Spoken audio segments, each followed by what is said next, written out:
Hi guys! So ito ang inyong Bulacanong OFW and dahil nga umuwi tayo sa Pilipinas, may nag-request na gusto makita ko ano yung na makikita sa rooftop, from the rooftop, yung view from the rooftop and everything. Also kung ano makikita sa labas o kung anong itsura ng bahay namin sa labas. It will be a different videos pero ngayon papakita natin kung ano yung makikita nyo from the rooftop, yung view from the rooftop. Okay? So bago tayo umalis, pabalik ng Dubai, at least magawa natin to. Alright. Hi guys. Hi guys. Inom tayo. Iyan. So, yan ang makikita nyo. So, basically, may hagdan na mahaba, mataas. Then, akit syempre dito sa rooftop. Then, yan yung makikita nyo pag nasa rooftop na kayo sa mga puno-puno. Kasi, kami yata yung isa sa pinakamataas na bahay dito at saka yung lugar namin mismo mataas. So mukha siyang mas mataas. So yan, so yun yung kalsada. Ito yung simbahan. Yan, so isang bahay lang pagitan sa amin. And then simbahan na ng Katoliko. Okay, so yun basically yan, gloomy today. And yan, madilim ang ulap. Syempre mamaya-maya siguro uulan. And yun sa banda doon, mga bukid, mga sakahan, palayan.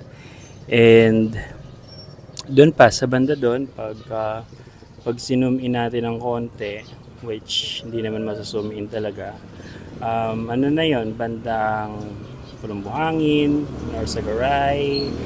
Yan, so bandang Narsagaray na yon. Eh siguro pag diniretso mo yon, further pa Manila na. Yun, so yun lang yung makikita nyo dito from the rooftop. And 360 view, so makikita nyo is yan. Ganyan pa rin mga puno. And yung bahay ng pinsan ko. Yung bahay ng pinsan ko na mayaman. Ayan. Ito may basketball court. Yun. So ito lang yung makikita nyo from the rooftop. 360 view. Mga bahay-bahay, mga katabi namin bahay. And yan, barangay hall, post something, anong tawag doon. And Iglesia ni Cristo. Yan, so Iglesia ni Cristo dun sa likod ng barangay hall.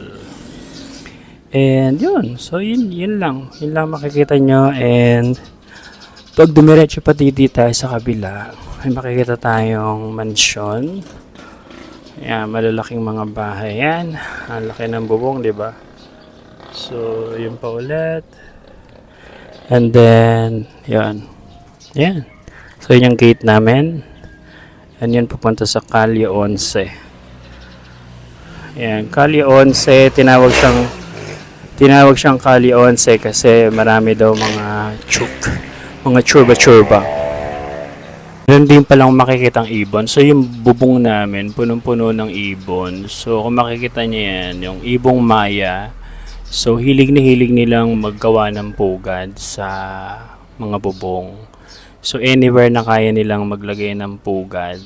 Like, yan. So, yan, may pugad dyan. So, yun. Hindi naman exciting, pero yan yung mga makikita nyo sa bubong or view from the rooftop. So, yun lang guys. Yun lang yung makikita nyo dito sa rooftop. Pag nasa rooftop kayo, yung mga view, yung mga kapitbahay, yung mga, ewan ko kung exciting for you, but merong isang side na magandang tingnan. Yung side na yan. So, kasi puro bukid, puno, green, relaxing. So, yun lang. Thank you very much for watching and please don't forget to subscribe. Bye-bye. Hi guys. Hi guys. Inom tayo.